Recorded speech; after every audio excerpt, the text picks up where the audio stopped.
Have you ever left a conversation thinking, I said exactly what I meant, so why didn't it land? Or maybe you've had the experience where you share an idea and it gets overlooked. Someone else says something similar later, and that gets attention. Or you walk away feeling like you weren't fully heard. And it's confusing because you know you're saying the right things. So today we're digging into that question. Why aren't people hearing me even when I'm saying the right thing? Because the issue usually isn't our intelligence, it's not our ideas, it's what's happening in the gap between what we think and what we actually say out loud. And we call this the communication gap. Today, we're going to show you where the gap shows up, why it happens, and exactly what to do in the moment so your message actually lands.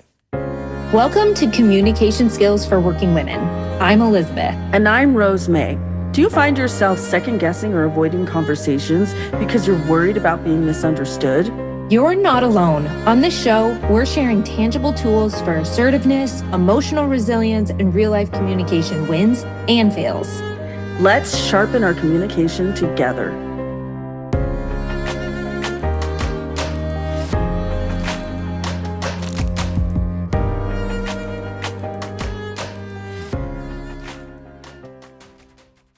If this is something you've experienced, feeling like you're not fully heard, share this episode with someone who would relate.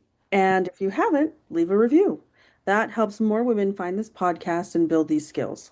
I remember being in a meeting where a group of us were consulting on a case. A therapist was looking for a different perspective on how to work with a client who they felt was really challenging for them, actually.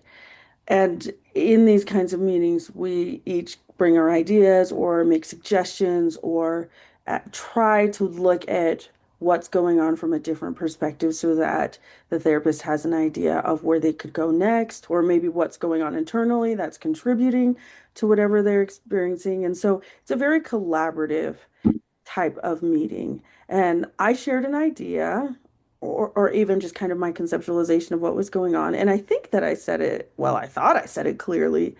And it definitely made sense in my head. And it was relevant to the conversation, but the response was nothing.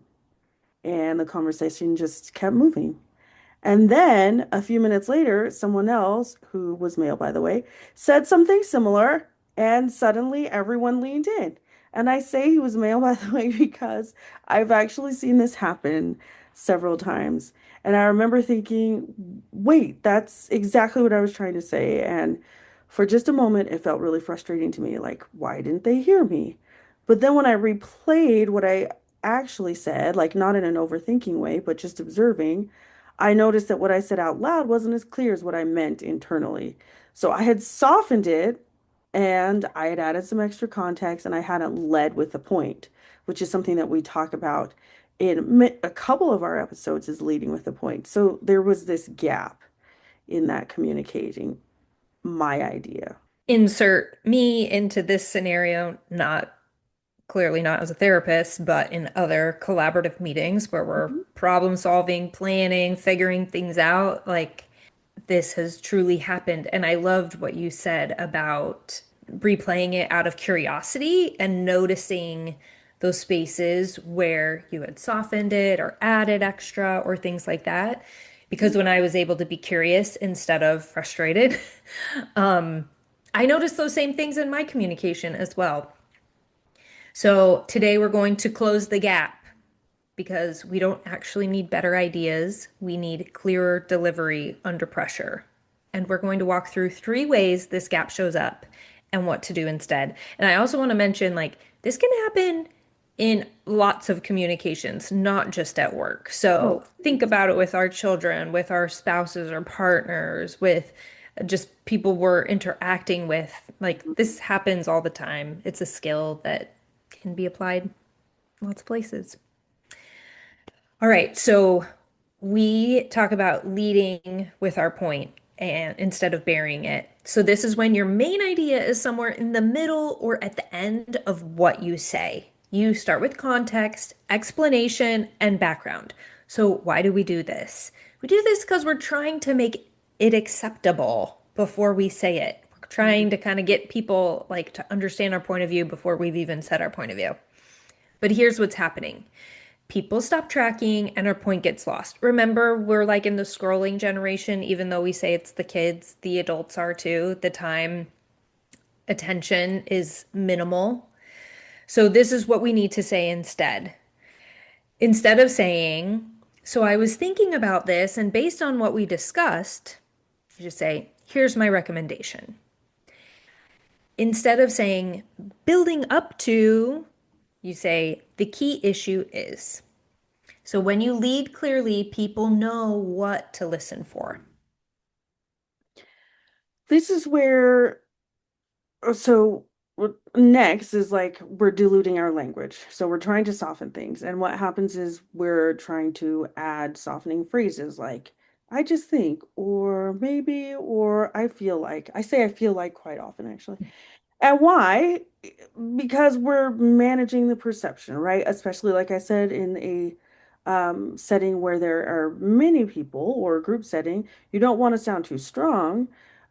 But what it actually does is it lowers the impact of our message. And so instead of saying, I just think we might want to, you could say, I think we should. Instead of, I feel like this isn't working, saying, this isn't working. It's very simple. We just remove the I think and I feel. But the removal of those two phrases creates clear language, and that clear language creates clear understanding.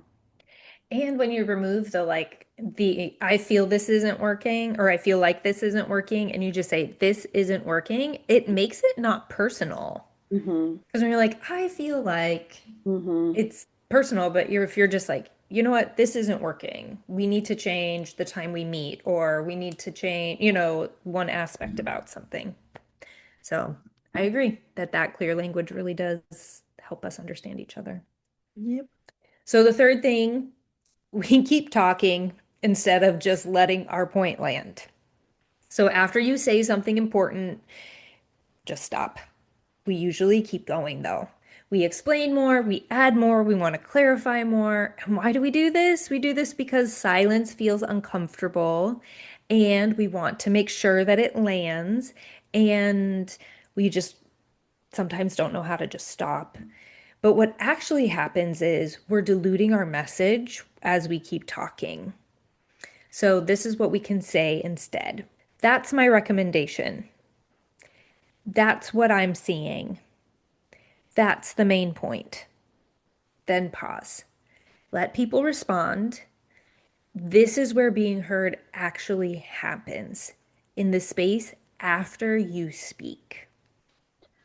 I agree with you. I think that as I observe or even think about some of the interactions that I have, sometimes silence does get a little uncomfortable. And maybe our perception of silence is what makes it feel uncomfortable. When oftentimes I've had the feedback that people are just soaking things in, or maybe processing what's been said, or have related to it, or resonated with it in some way, and they're making connections in their mind. And so that assumption that perhaps like this, something's wrong, and then we start feeling uncomfortable can actually be really detrimental in this kind of space. So let's bring this together. If you feel like people aren't hearing you, look for the gap. Are you burying the point? Then lead with it. Are you diluting your language?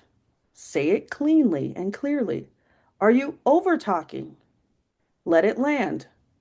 This is how you move from I said something to they actually heard me.